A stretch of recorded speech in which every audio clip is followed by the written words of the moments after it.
They're getting down to the final minute 33. Game all tied in Charlotte, 84 all. But a crazy night for the Gators, up by 17 in the first half, 17. Dominant in the first half, having a difficult time in the second. The game will wind down here now. We'll start the program. David Whitley waiting in the wings along with Rob Brown. Later on, we'll have other guests on as well, maybe Franz Beard, who's watching and covering, and Dan Bond. So we're going to open the show right with 127, 84 all. You're probably watching it. So let's do this. Let's start the program. Let's see what happens. Gators at the Jumpman Invitational in Charlotte against North Carolina, tied 84 all with 127. Here we go. The Buddy Martin Show is on the air. Yes, it's time again for Buddy Martin. Call him up and tell him what you're thinking. But be kind because he's doing the best he can. Better, stronger, faster. Mama says that alligators are ornery because they got all them teeth but no toothbrush. Hey, what if the voice calls while you're gone? Take a message. Bye. You ready, champ? I'm ready for this my whole life. I'm incapable of small talk. But that's why you love me, right? Kind of intimidating to be in the presence of so many great athletes.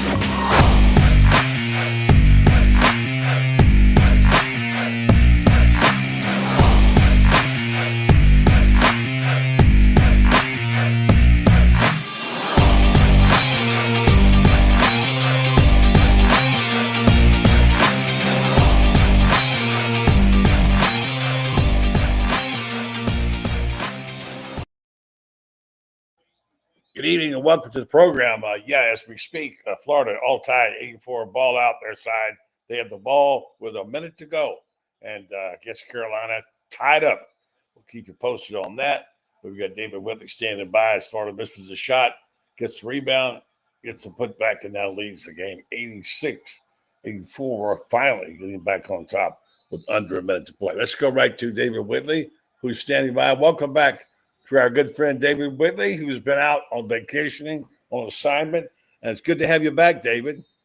Hello, buddy. I'm distracted, as are you, as is everybody else. Yeah, we'll help get folks to keep us up to speed. Rob Brown also standing by there later. We may have a little Franz Beard before the night's over. But, it's a crazy, crazy night. The team, I'm just starting to write about what a Final Four team may look like, and they have.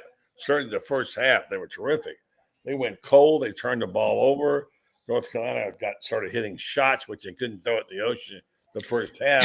The team that Florida could and should beat, and still may, but boy, they're going to make them earn it, aren't they? Oh, yeah, this is pretty much the kind of game that I expected, although, Carolina came in with 4 losses. I mean, they've played a much tougher schedule. And, I mean, they're the brand that TV wants to have on. So they've played, the Kansas and teams like that. So they're tough. I mean, they may be 5-4, but they're real good. This is, it's kind of games that they need to play. This kind of games you're going to have in March. They're going to be tight. Turn my set around so I can actually see the game. Yeah. I always say it's bad to turn your head, but 86, 84. I almost feel like I don't need to apologize because everybody cares more about this than us yakking. And just we started getting excited about this team. People calling them again tonight on ESPN about a Final Four type team, a game they should be winning. However, it is North Carolina. They are playing, although not at Chapel Hill, they're certainly playing North Carolina. It's a Michael Jordan Jumpman tournament, and they got the ball back, and now Florida leading by 2. There's a missed shot by North Carolina, rebound Florida. This could be a crucial position for Florida as the ticker goes up to 30 seconds now, and Florida with the ball and a 2-point lead. What will they do? They're going to milk the clock all they can. 15 seconds to go. You're going to play-by-play almost, and we'll see what happens. You got the ball in the hands of an experienced guy in Clayton. Let's see, he's up, he's turning, he's driving, he's switching, and there's a shot up and no good, and rebound. Buddy, Florida got the rebound. I think I'm about 12 seconds ahead of you here. Oh, okay. Yeah, you are, because I slowed mine down to match the radio play-by-play. So Oh, okay. what we got? Yeah, Tell well, us. I won't ruin it for you. I'll let you go. But No, that's right. 86, 84, and it's still very, very tight. yeah, But 86, 84, and it's looking slightly better for the Gators. But I would say, yeah. Well, go ahead and do it that way. That's better. And I had to do that because I like syncing up the I couldn't I couldn't stand the announcing. So Huff was at the line. He makes the shot. Now up by 3 according to my clock, and it looked like they might pull this one out. What a way to pull it out, man! This is a game they had in the bag, and now they're apparently gonna pull it out. So that's a good thing. Well, maybe. I mean, this would be a quality win and a name brand win, which will help them. Yeah. I don't care what you say. Anytime you beat, it'll just further their not only their kin palms and all that kind of stuff, but just the mental pecking order out there of fans when Florida, okay, 11, but then they come in and they beat Carolina at home there, and that's the kind of thing that will impress just your average fan. Go ahead and say it. And I know I've got 7.9 seconds. Over. Yeah, no, it's depends on if. Oh, well, it's looking good now. They're up 4 with 7 seconds left. 7.9. They're up 3, so they hit us. Okay. Yeah. So basically, if they just game, I mean, they're up 4, so if they just don't do anything stupid, and they'll get and even if Carolina scores, then they'll get fouled. And if they make a free throw, they'll be okay. But we shall see. But I mean, they showed resiliency, like you said. I mean, they got off to the big lead, but I mean, big leads like that, basketball, it's not shocking, especially against a quality team on the road. They don't dissipate. In fact, I think Todd Golden is glad to have this team finally face. It's probably a good test. Yeah, a good test for them because road they haven't. Yeah, I mean they haven't had to. Okay, all right, it's over. Okay, they missed the free throw, so Gators are up 4, and they got a free throw coming. So I mean, this is. I guess I think Todd Golden would be happier coming in here and being tested like that and being down with the crowd on him. I'm sure he probably had a little bit of a heart attack, thinking he was going to blow a 17-point lead. And their 3-point shooters weren't knocking it down tonight. But that's going to happen, I mean, it's going to be nice like that. Exactly. Yeah, this isn't exactly. Now they're up 5. It's over.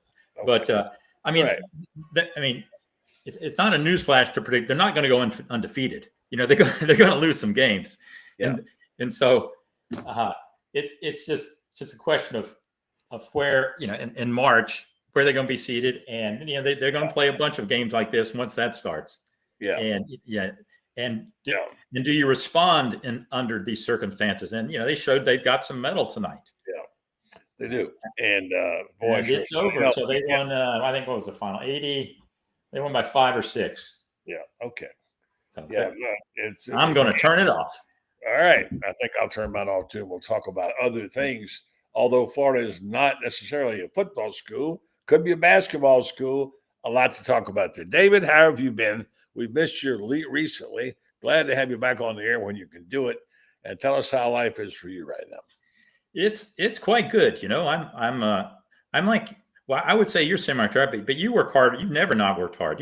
You're going to retire, I think, the day after they put you 6 feet under. Maybe. You'll probably be working then, too.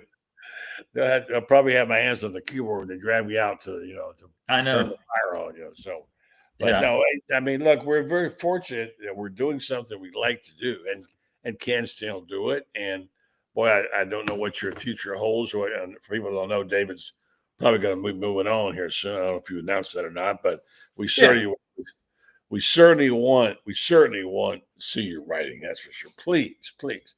I had a guy tell me today. Well, it was actually he'll be on tomorrow night. Carlton Reese. He said there are 2 guys who put a smile on my face: Martin Finley and David Whitley. That's good company. Tell him I'm honored. Very, very good company. I got thinking about you the other night. Lately, for some reason, I'm waking up in the morning and I'm thinking of all these things. I won't bore you folks. And they want to talk a little football, and we'll talk about the Gasparilla Bowl, and we'll do that. that you were part of a core group in Orlando of really fine journalists who, working with Bianchi was there. Van McKenzie was there. Who else was it? Who was the third columnist? Besides Jerry Green? Brian Schmitz had been there for a long time. Somebody else, wasn't there besides you? Yeah, but of course, Larry Guest was there forever, and he Yeah, retired about when I got there. When Van came, you brought a new columnist. Yeah. About at the turn of the century. Seems so long ago now. It was, and so he brought in myself and Bianchi, and he eventually bought in and Jamel Hill, who we all know has gone on to ESPN. Yeah, he was there for well, that's a whole nother story. And we'll do that one night. We'll talk about that because Carlton and I have made a pact that we're going to talk about writing at some point during the week. We won't bore everybody every night, maybe on Tuesdays, whatever. Jerry, he bought him. They bought in a lot of young talent, like Jeremy Fowler, who's now big. Remember Jeremy? Yeah, because he covered the Gators there for back when Urban was there. Yeah, and they moved on. Urban went after him. I remember that. Yeah, and Joe Shad. Of course, Chris Harry was there for a long time. Yeah, he moved on, and now he's been with Gators.com for a number of years. Does a great job, especially on basketball. I highly recommend anybody who really wants to know what's going on with the basketball team to check out Chris's reports there on Gators.com. And I enjoy Scott Carter's work over there. Oh yes, he and Scott are just two top-notch guys, two top-notch journalists who stay on top of things. And for sure. Well, let's talk. And we got Rob standing by here in a minute. We'll bring him on and talk about this. But let's talk for a minute about after this impressive win by the Gators. It's time for the it's time for the portal to talk portal again. And today, more conversation. Although Florida, for the most part, although you get some argument from people about what some of the players who went, especially the one that went to LSU, that they kind of dodged the bullet somewhat. And then today, we just heard that Shamar James is making a decision on his future. He has not made a commitment about whether he's going to play or what he's going to do. And then the outside rusher, I'm drawing a blank on his name. Somebody help me out. TJ Searcy is going into portal. Now going into portal doesn't mean that you necessarily can't come out and play, as we saw this past couple of days when Florida's offensive lineman went to the portal and came right back out. Right. And that can happen. So it's really hard to get your arms around it and your hands down on a team, but it appears as though, as best we can, Florida is still in good shape, and certainly with the quarterback situation, DJ Glagway, and what they've got.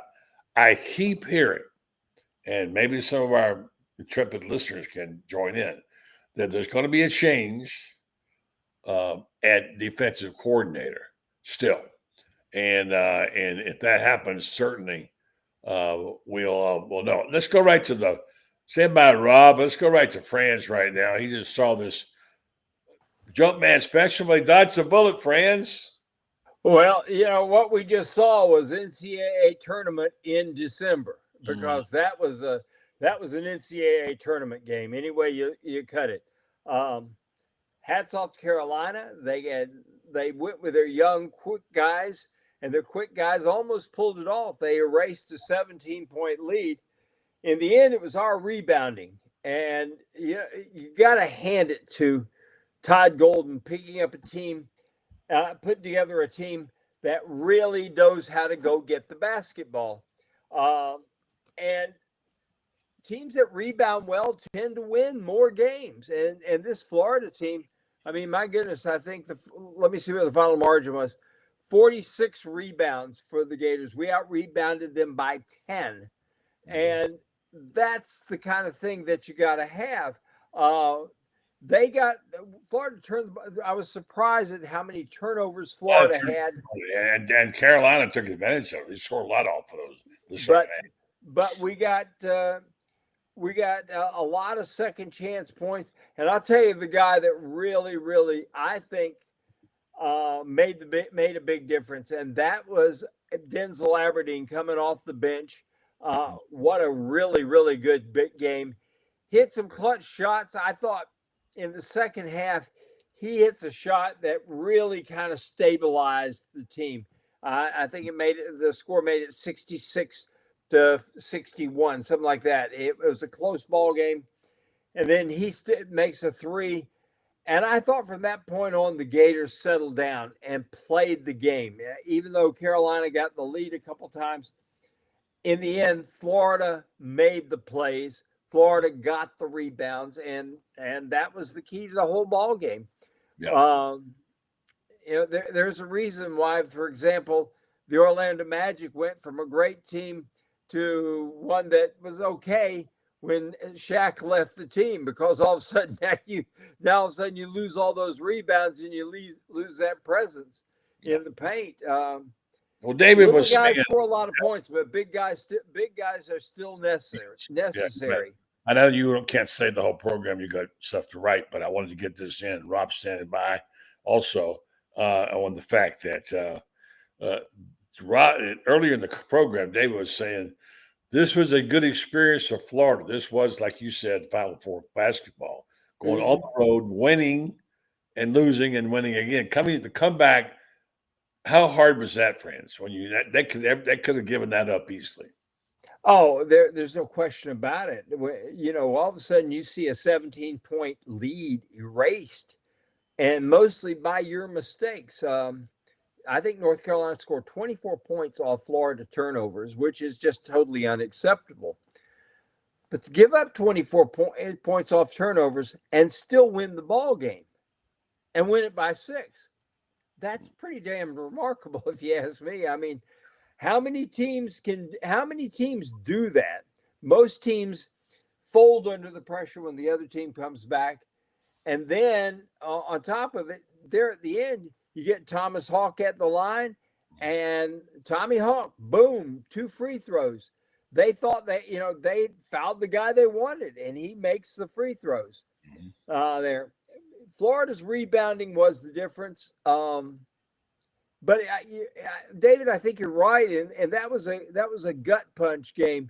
Did you get punched in the gut, and do you go to your knees, or do you just suck it up and find something to keep going? Yeah, I mean, like you said, it felt like a March game. This was round 2 of the NCAA tournament kind of game, where a team gets out and the quality team is going to make a run, and the fact that they were finally tested, because they've been winning by 17 points a game.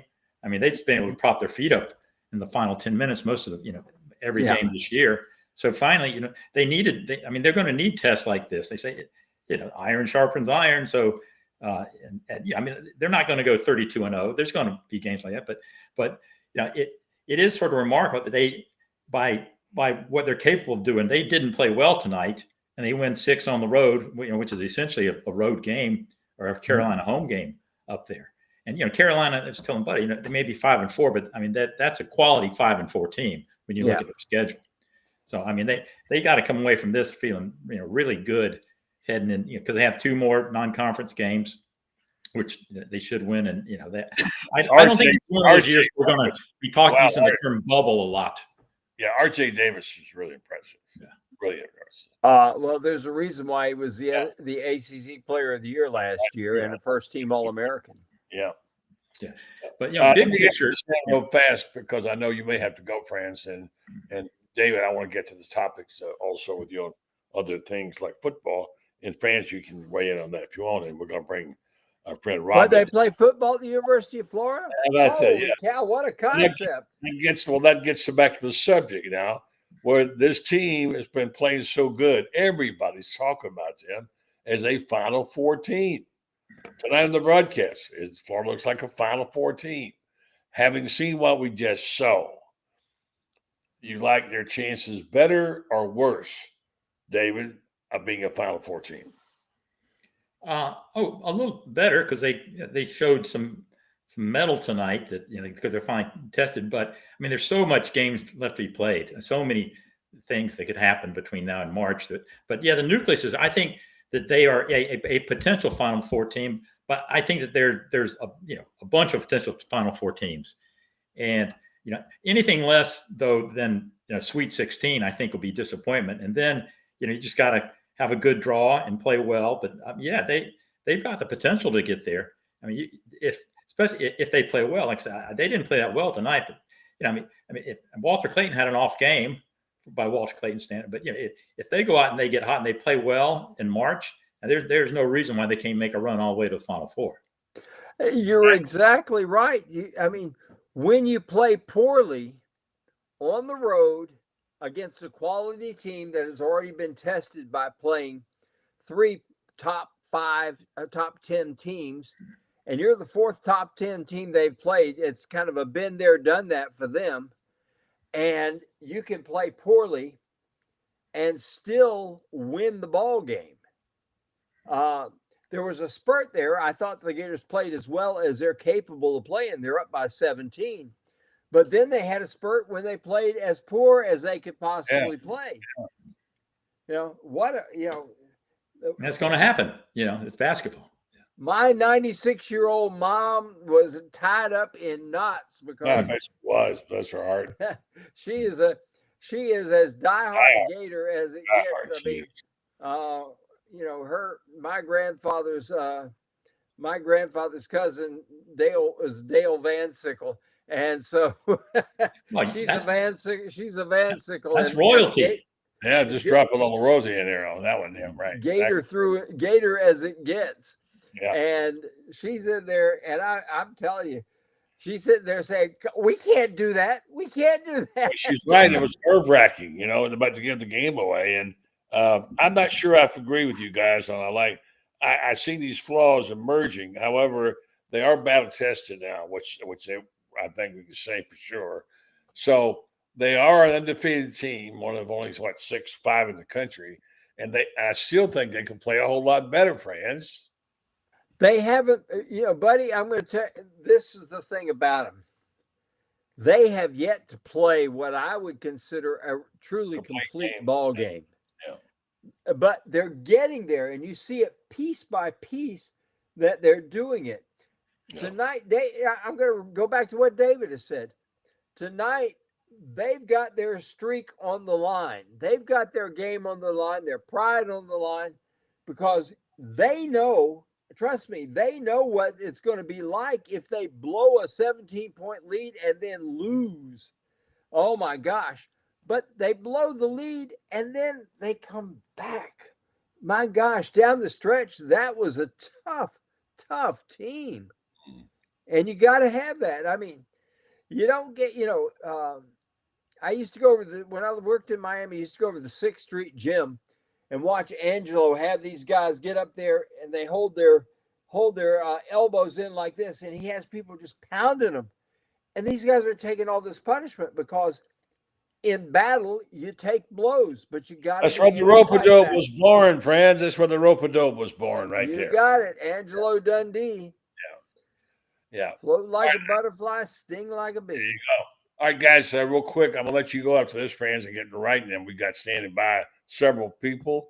I think Lauren may check in later from up in Charlotte. He's up there. We got our friend Rob Brown standing by. Stay right there, Rob. Talk some football. Let's talk a little football. Lots and lots of talk about Charlie Strong all of a sudden heating up. Is it just a buzz, a rumor, or anything to it? You guys think that Charlie Strong, if they do to make this change, well, Roberts and as the defensive coordinator, certainly Strong would be a qualified guy. Do you think this is possible, David? It's possible. I mean, I hear the rumors like everybody else. I don't have anything more solid than that. I mean, he certainly, he is a plug and play kind of guy. He knows the terrain, and he's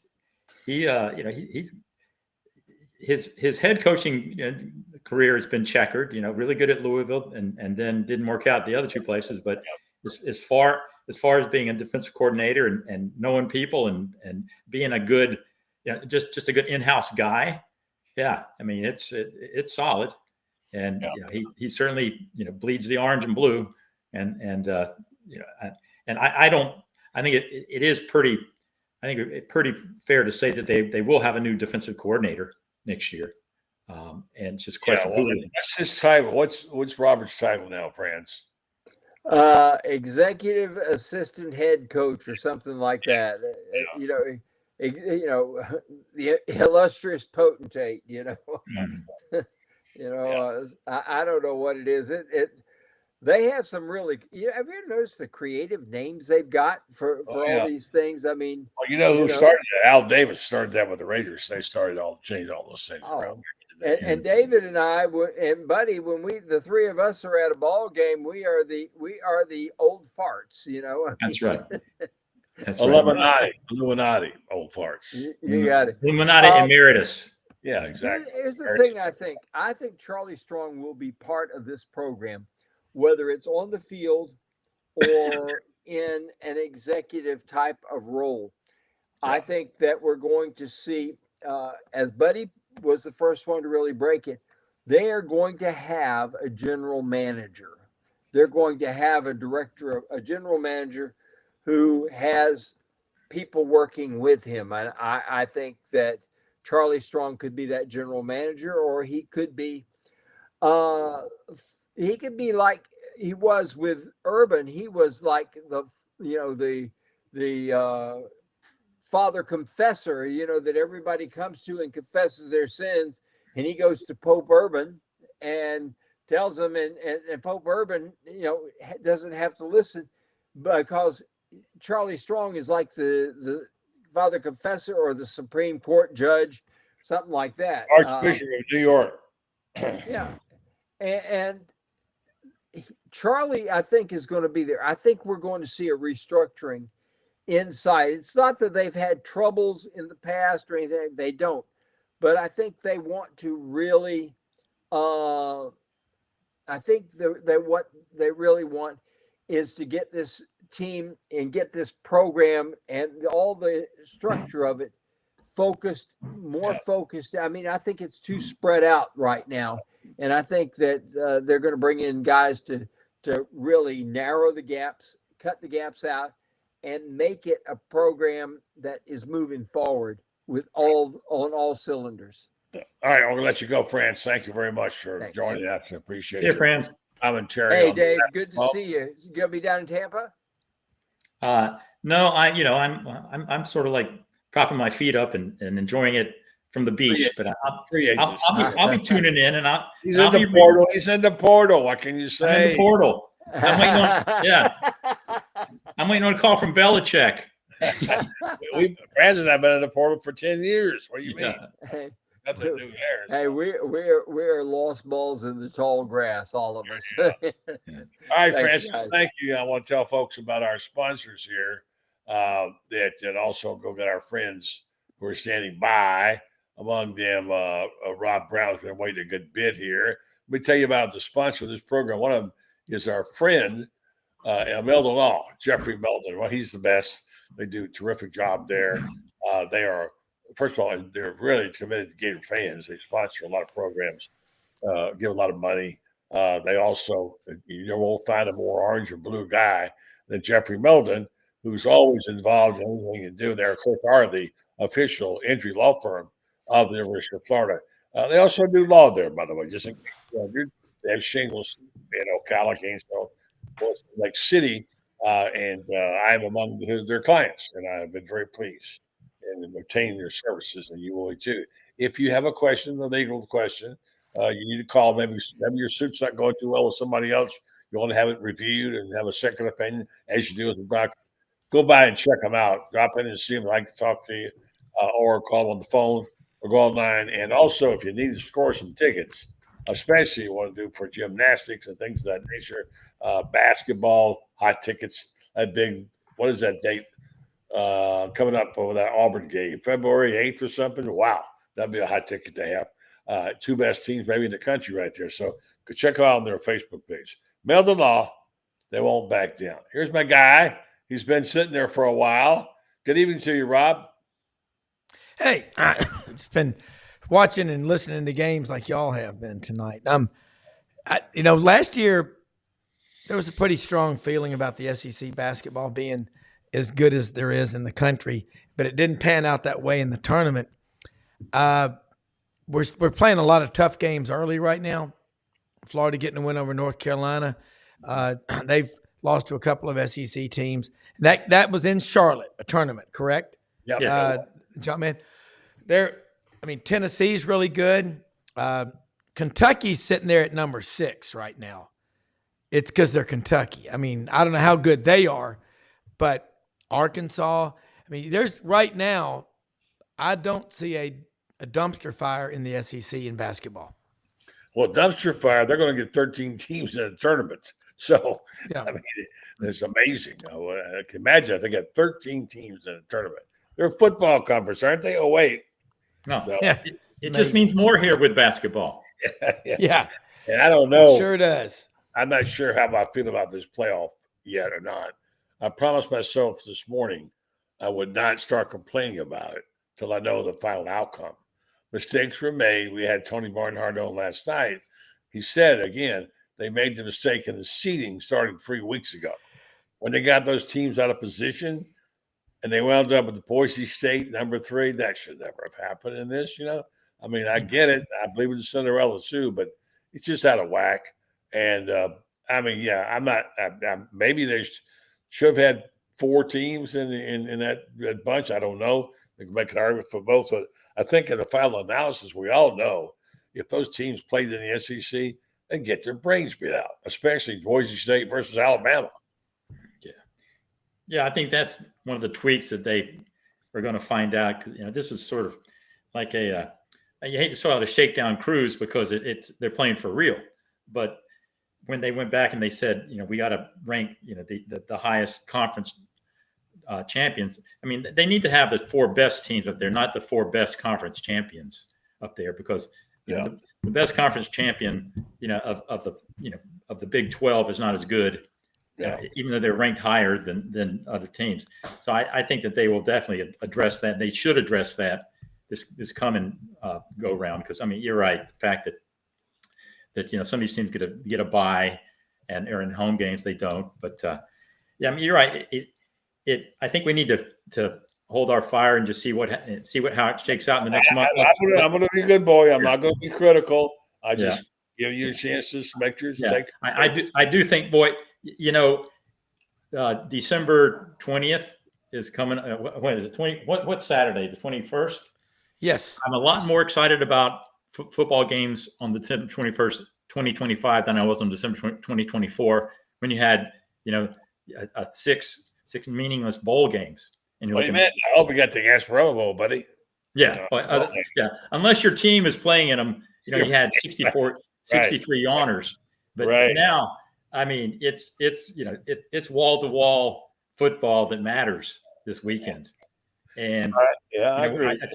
I think when they find, of course, it's more than a month till it's over, which is another weird thing that the championship game is on the 20th. So, but hey, don't these kids have academics to worry about? Oh wait, that's so old school. I'm sorry, I don't know what I'm thinking. But so I think so. You're right. Give it a chance, and Rob. I know you have some complaints about it too. I've heard your show. You're unhappy about the NIL dealing and all that. I'm gonna let you say your case. I'm shutting it down. I'm not going to criticize the system anymore till I see it this weekend. But I got a guy who's got something to say here, and it ain't pretty. But Rob, you go first. Go ahead. Well, we did talk about it this morning. Georgia, gets a bye, but they don't get a home game. Oregon gets a bye, but they don't get a home game. Why do you not give the teams, those first 4, a home game? It's ass backwards. It doesn't make any sense. Boise State will get boat raced. They're not, if they played in the SEC, Brian Harsin will forever tarnish. He soiled the linens of Boise State football forever. It was so god awful. He basically gave Auburn the death penalty for 2 years. I think Indiana against Notre Dame, I like Kurt Cignetti as a coach. To go 11-1 at Indiana, it's never happened. They've only won 9 games twice in their school history. Notre Dame, they're Notre Dame. At some point now, they got to join a conference. And SMU, they're small. They look like a middle school team playing against a high school power. They're crafty and stuff, but you got to look at Ohio State as another example. They're the 4th best team in the SEC. They're a bad team right now, I think. And I'm sorry, fourth best team in the Big Ten. 4th best team in the Big Ten. Ohio State might beat them. Tennessee could beat them. Tennessee beats them 24-14. I think they go up there. I think they're going to be 40,000 Tennessee fans.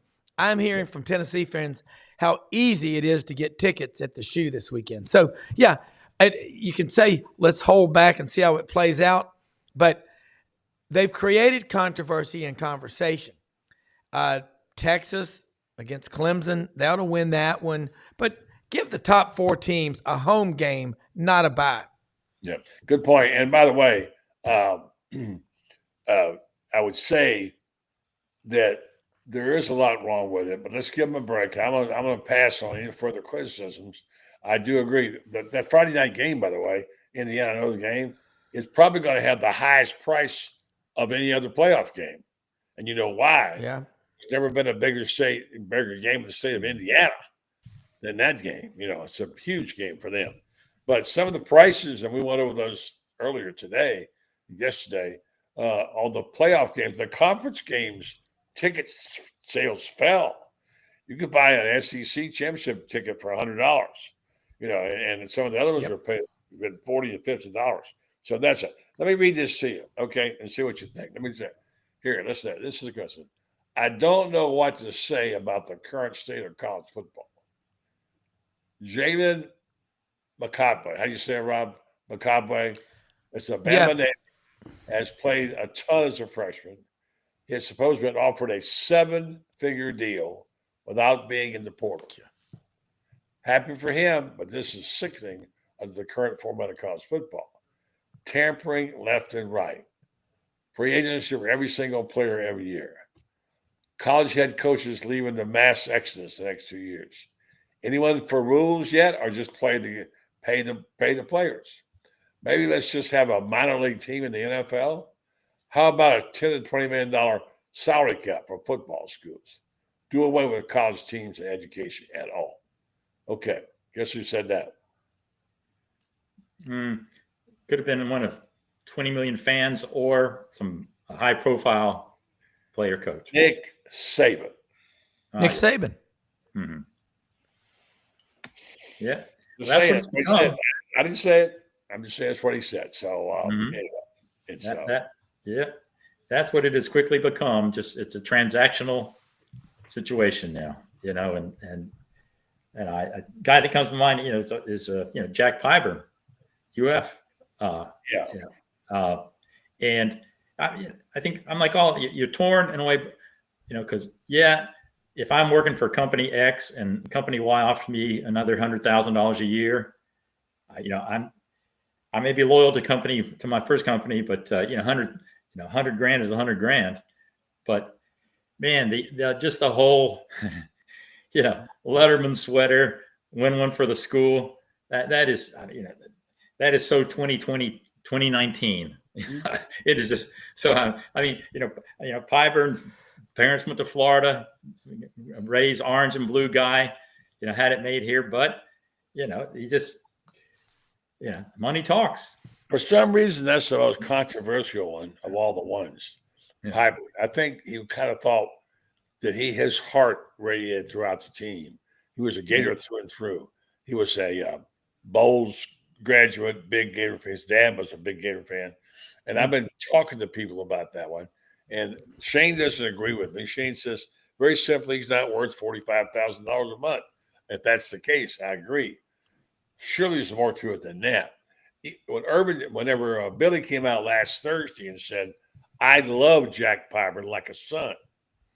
Well, I don't think that's the same way he's been cast among people, fans. He's a traitor. He led the Gators down, et cetera, et cetera.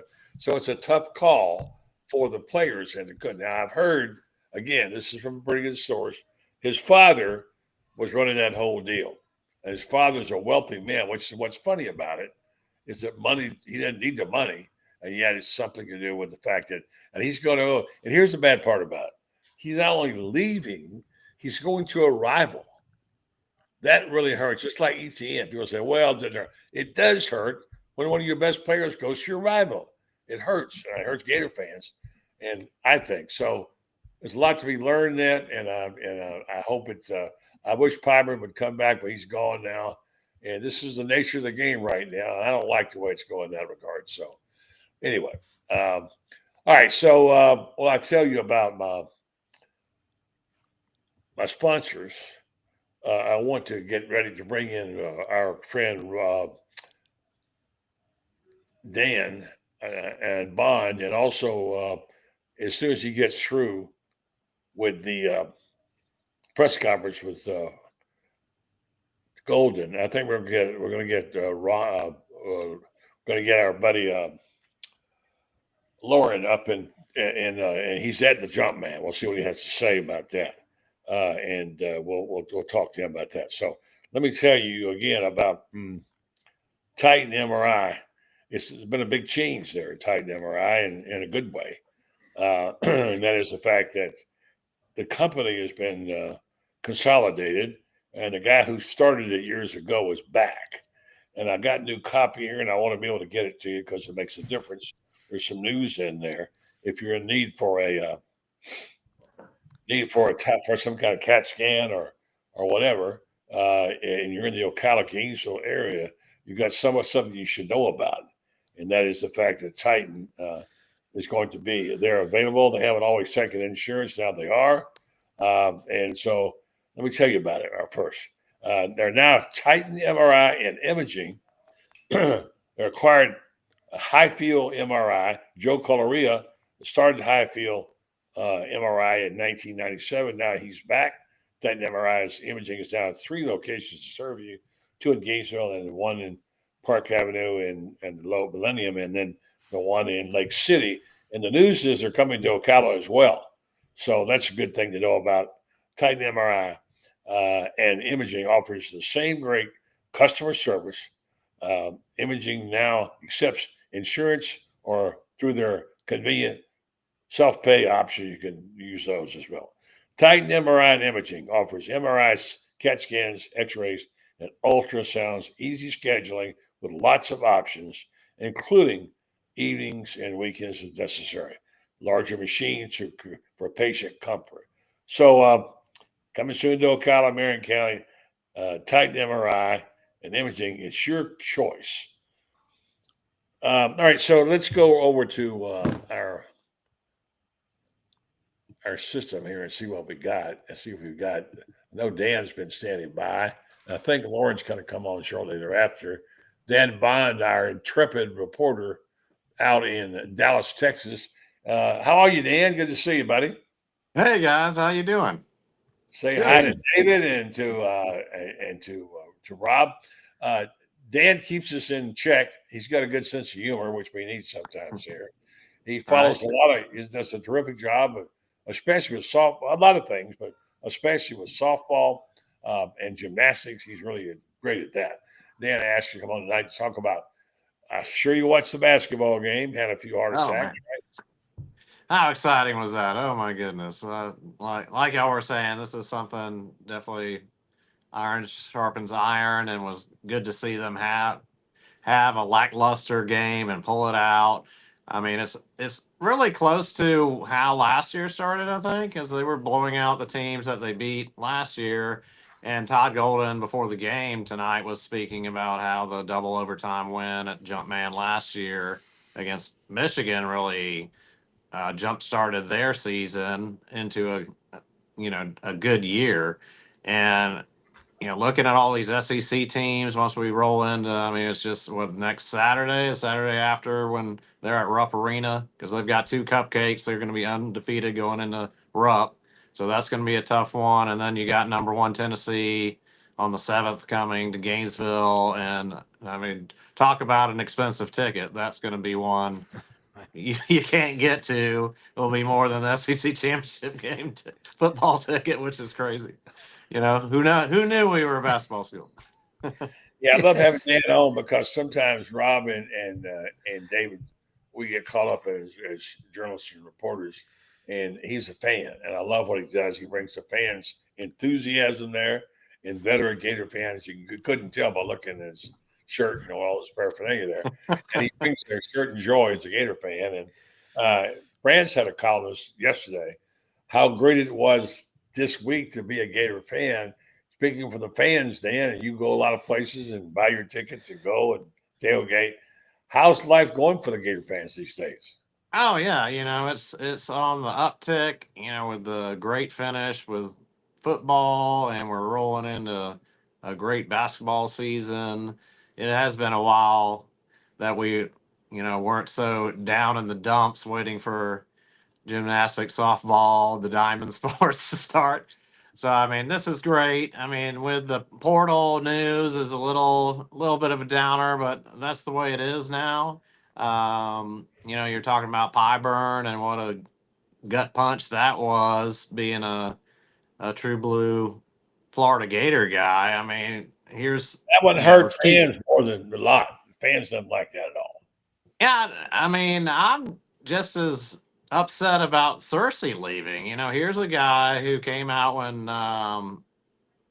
when the coach got the vote of confidence and was like, he was quoted as saying, that's great. I was one of the first to come here, and we're building something, and all the things you're supposed to say. And then bam, he's gone, and we've got 4 edge guys gone. And it's kind of like, what's going on?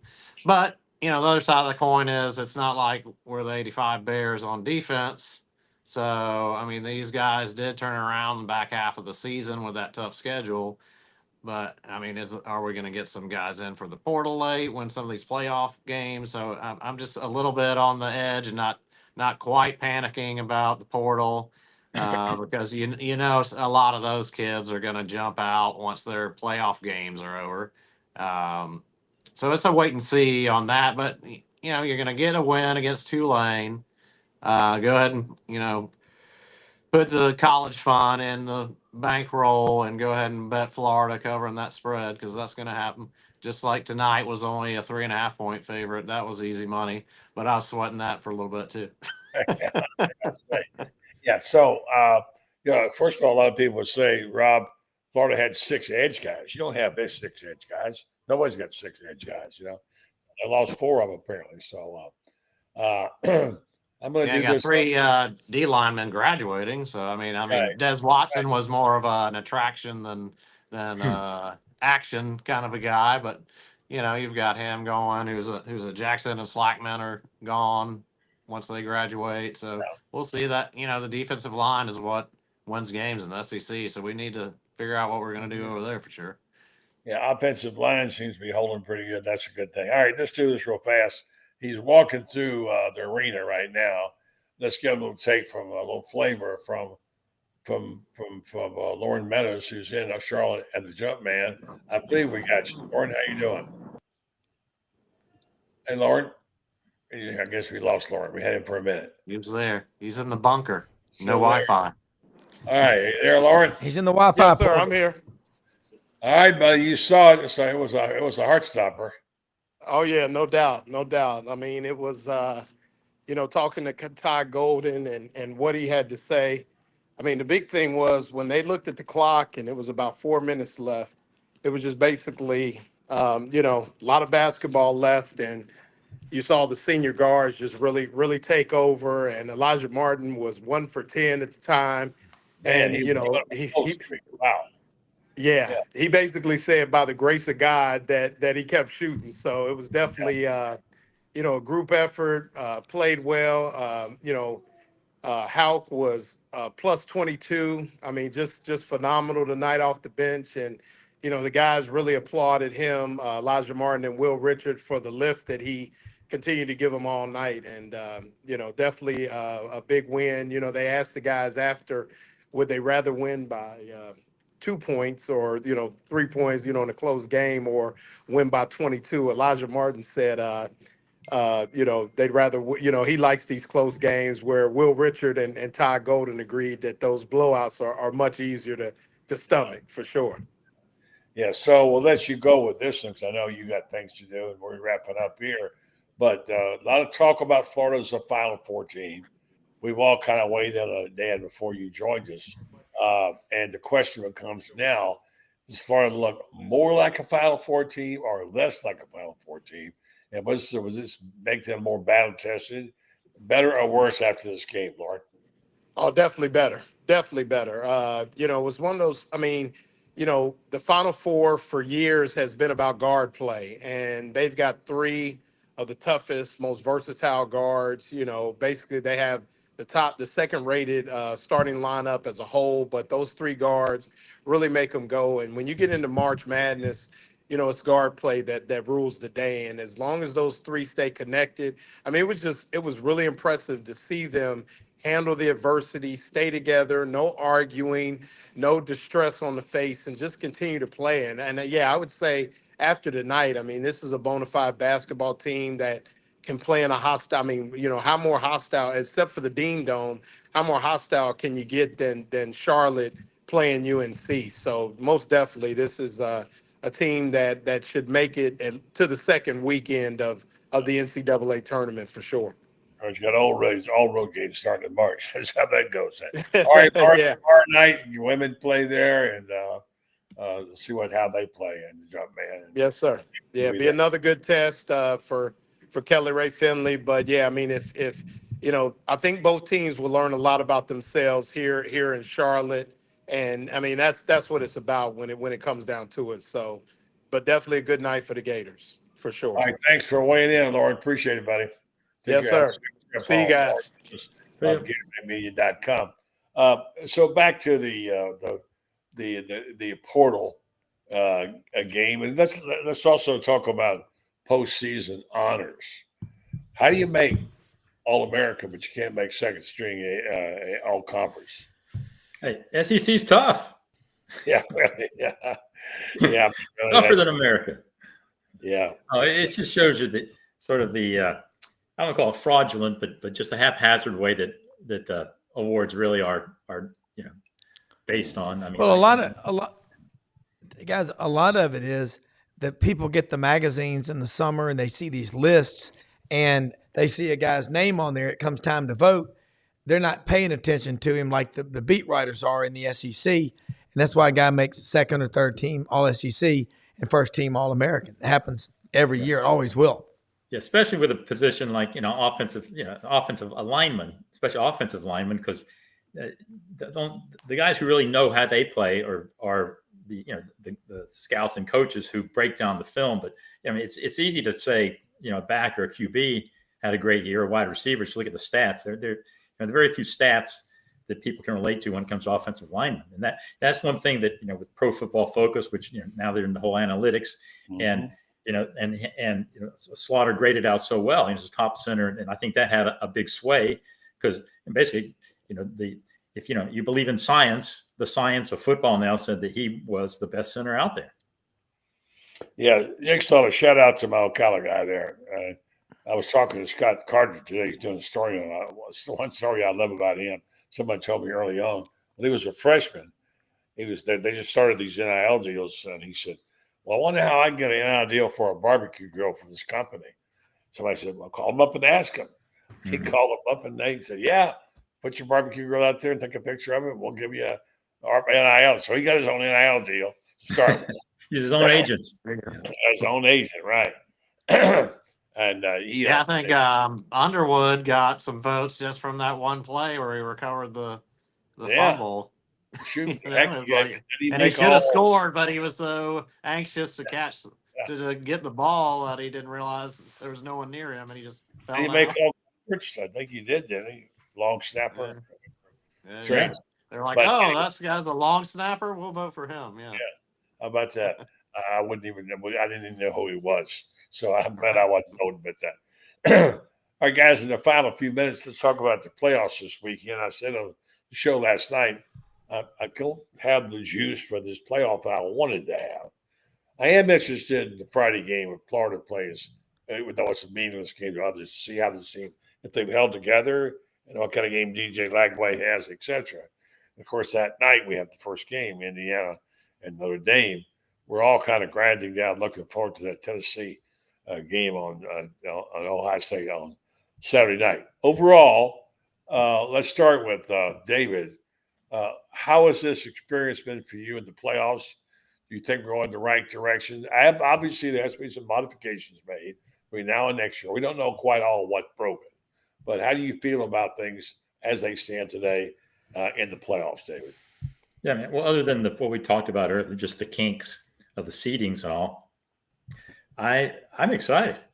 Like I said, you got some meaningful games on December 20th that you didn't have before, and I think that once this is all said and done, people will look back and say we should have had this a long time ago with these teams. I mean, we may not have the right teams in there. It's still sort of funny to think that if you'd have told me that Indiana, Boise, and SMU would be in the playoffs, right?